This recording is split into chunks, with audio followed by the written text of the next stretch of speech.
What is up, guys? I'm back with another Samurai 8 chapter review, and this one was pretty nice. I like this week's chapter because it flowed through scenes and characters that we haven't seen before and still managed to have a nice progression to it to set up for the next chapter.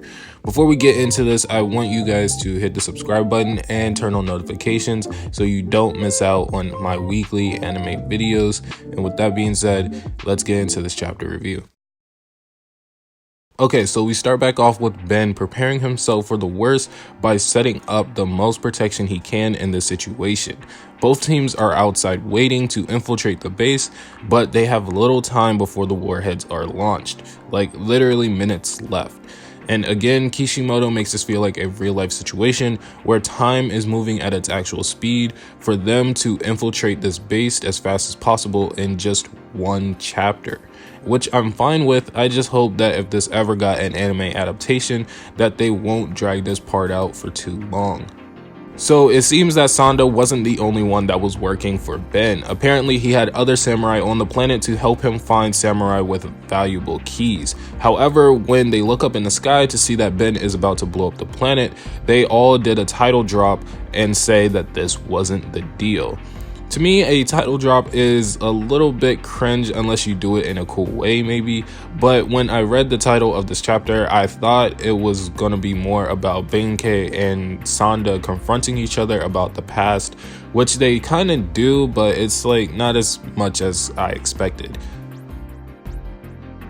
Our heroes are making their way through Ben's base with ease, taking the most shortest routes thanks to the memories that Daruma stole from Ben during their fight. Ben turns on the monitors to find that Sanda has found out his secrets and are working with Hachimaru and Sen to defeat him. Ben connects himself to the ship, drawing more power and to capture them a lot easier. Sen then launches a surprise attack through the walls at Ben and tried to end it quickly, but Ben was very prepared for that and blocked it. I honestly would have been a little disappointed if that attack went through, because that would have been the end of Ben and this arc, and it would have been so anticlimactic, and Kishimoto would have missed a lot of opportunities for Sanda's character growth and Hachimaru's actually. With everyone caught up in Ben's trap besides Sanda, Ben confronts him on whose side he's on. Sanda makes it very clear that he's not working with Ben anymore. However, Ben gives him an ultimatum and tells him that if he still wants to work with him, then he has to kill Hachimaru and the rest of his friends.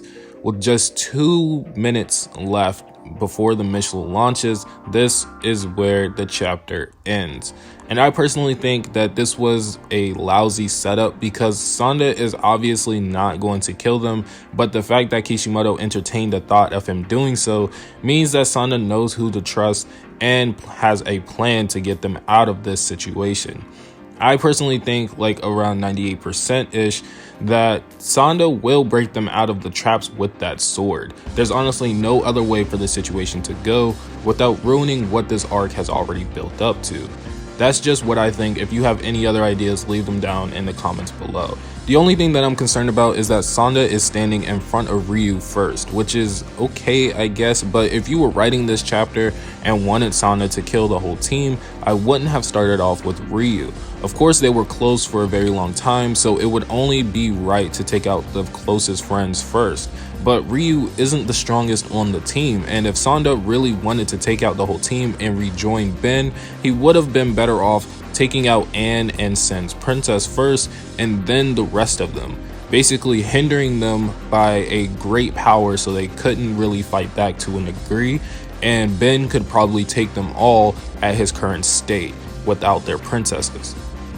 Sorry, my elitist side is showing again, but I just don't believe that Sanda would rejoin Ben after learning about what he did to his family, so that ending kind of threw me off a bit. Overall, this chapter was okay, and again, I'm surprised that they made it this far with just a few minutes in the story, and I'm glad that they didn't make this into a whole different arc of infiltration and fighting their way up to Ben, which would have been dreadful to read, to be honest. Anyways, I hope you guys enjoyed this video. Please drop a comment on what you guys thought about this chapter, and don't forget to give this video a thumbs up and hit the subscribe button and the bell for all my future uploads. And it's kind of around this Christmas season, so sorry if all my uploads seem a little bit dry. However, if you want to see any more of my content, please follow me on Twitch and come hang out on a stream. I'll leave all the links down below. So with that said, I'll see you guys in the next video.